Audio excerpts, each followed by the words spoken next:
Hello, hello, hello, and welcome to English Learning for Curious Minds by Leonardo English, the show where you can listen to fascinating stories and learn weird and wonderful things about the world at the same time as improving your English. I'm Alistair Budge, and today we are going to be talking about salt. You might look at it as a simple white seasoning, something to add to your cooking to give it some flavour. But, as we'll see, salt has played a fascinating role throughout history. And that's what we'll be exploring today. We'll talk about how salt has started revolutions, how it featured in society, language and culture, and how this little rock changed the world in ways that you might find surprising. Okay then, the history of salt. Let me start this episode by asking you what might seem like a simple question. What does salt taste like? It's a taste that we all know. Salt is a substance that is used in practically every cuisine worldwide. And it is now so cheap and plentiful that we all know what it tastes like. But if you had to describe it to an alien or someone with no taste buds, what would you say? When I was thinking about this, my first thought was to say salty, but clearly that's not much help to anyone. It is a strange thing that a mineral that is so ubiquitous has a taste that is so hard to describe. But, on the other hand, salt is elevated to a primary status where we describe things as like salt.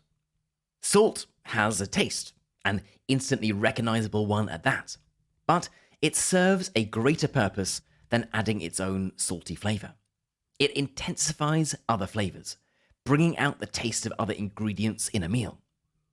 It can balance and soften flavors, helping a bitter dish taste less bitter, or a sweet dish taste less sweet. It is a miracle ingredient, something that can be found in every kitchen, from Bogota to Beijing, Stockholm to Samarkand. And it is also now astonishingly cheap. So cheap that it's something most people will never think about reducing their use of because of its price. But, as you may well know, it has not always been this way. There is a popular legend that Moorish merchants in the 6th century would travel to sub-Saharan Africa, where they could trade their salt for gold. The price was simple: 1 ounce of salt for 1 ounce of gold, a 1-to-1 trade, making salt as valuable as gold. There is some debate over whether that's just an urban myth, whether salt was ever really on a par with gold, ounce for ounce. But what is undeniable is that salt's magical and multi-use properties, combined with the difficulty of obtaining it in certain areas of the world, this made it significantly more expensive than it is today. Now, before we move any further with the history of salt, let's just remind ourselves of what salt actually is. I mean, you know what it is and what it looks like. It is a white rock or crystal that can be ground down into a sort of powder. But to break it down even further, salt is a mineral made up of 2 chemical elements, sodium and chloride, and these 2 elements combine to form sodium chloride. What we know as salt will typically have some trace elements, some small amounts of other elements, but that is all it is. In terms of where salt comes from, it has 2 main sources. Firstly, the sea, of course. Seas and oceans cover 70% of the Earth's surface, and this water is salty. When the water evaporates, the salt doesn't, so you are left with dry salt deposits. That's one way of getting salt. Secondly, salt mines. Here you don't have the problem of having to separate the salt from water, but you do have the problem that these deposits are often deep underground, meaning that they are not particularly easy to reach. Yes, there are the above-ground deposits of salt, but these are far from sufficient to meet global demand. And this was the case even going back thousands of years. which brings us nicely on to the story of the history of salt. Now, this isn't going to be an exhaustive chronological history, nor are we going to try to cover every date in the history of salt, as there would simply be far too much. If you go back to the earliest archaeological discoveries, whether we are talking about Europe, Africa, or Asia, there is usually some evidence of people processing salt. Going back to 5400 BC in Bulgaria, there was a salt mine. There's evidence of a salt pan going back to at least 6000 BC in Shanxi province in northern China. Now, the reason to use salt back then was more than solely as a flavoring for food. It had a much more important role than that: food preservation. If you cover meat and fish in salt, as you will know, it doesn't go bad, as the bacteria that would otherwise grow can't survive in a highly salty environment. They die, so salted meat or fish can remain good to eat for several months.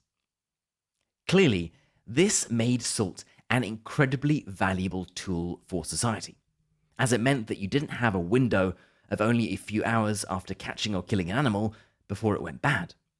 It could be preserved with salt, taken on a trip, or simply stored for later use.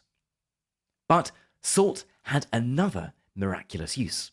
It was used as an antiseptic to kill bacteria in a wound.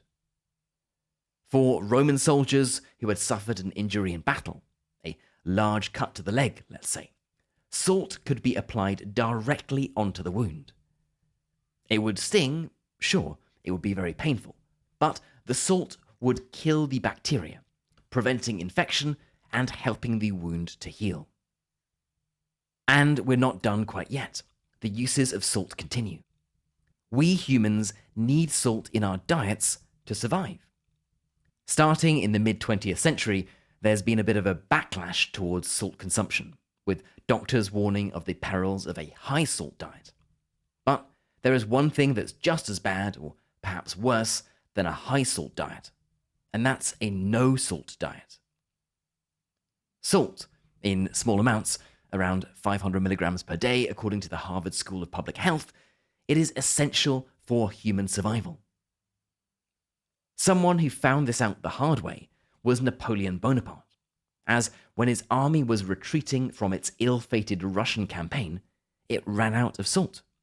Food couldn't be preserved, and soldiers' immune systems weakened due to their reduced salt intake. So salt is a miracle mineral indeed.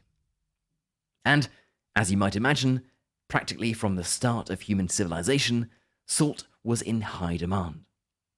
Some of the earliest trade routes were based on the salt trade, with merchants traveling from areas where salt could be easily found to areas where salt was harder to come by. If you are an Italian and you've driven the Strada Statale 4, the highway number 4, you might know that this also goes by the name Via Salaria, the Salt Road, an ancient Roman trade route based on the transport of salt. Salt was the quintessential commodity, something that everyone wanted, was easy to value because you could simply weigh it, didn't go bad, and the only difficulty was transporting it from one place to another. Given its ubiquity and high demand, there are many instances of salt becoming the subject of high government taxes. After all, it was an easy target, easy to measure, and something that people couldn't live without. Perhaps the most famous example of a tax on salt will be well known to a French listener, and that was something called la Gabelle. This started off in the Middle Ages as a tax on a collection of different agricultural products, but was changed to be a tax only on salt. Now, you might think that a tax on salt is nothing to write home about. It's an unimportant part of history. But in the case of la Gabelle, nothing could be further from the truth. French people had to live with this tax from the 14th century. And it was loathed, it was hated. Different regions of France paid different levels of taxes on salt, leading to huge regional differences. According to one report, in 1790, the price of a large bag of salt could vary from 31 sous in Brittany, in northern France. But if you went to Berry, just a few hundred kilometers further south, you would pay 611 sous, 20 times as much, for exactly the same salt. What's more, the richest in French society had all sorts of exemptions from this tax, leaving the peasants to pay these high prices. And in fact, dissatisfaction over la Gabelle is thought to have been one of the main catalysts for the French Revolution. Of course, the French Revolution didn't happen only because French salt was too expensive, but the tax was so universally loathed and unfair that it certainly didn't help with social unity and faith in the French monarchy. Salt would also come to play another important role across the Atlantic in the American Revolution. As we heard earlier, salt was critical for preserving food and as a basic antiseptic.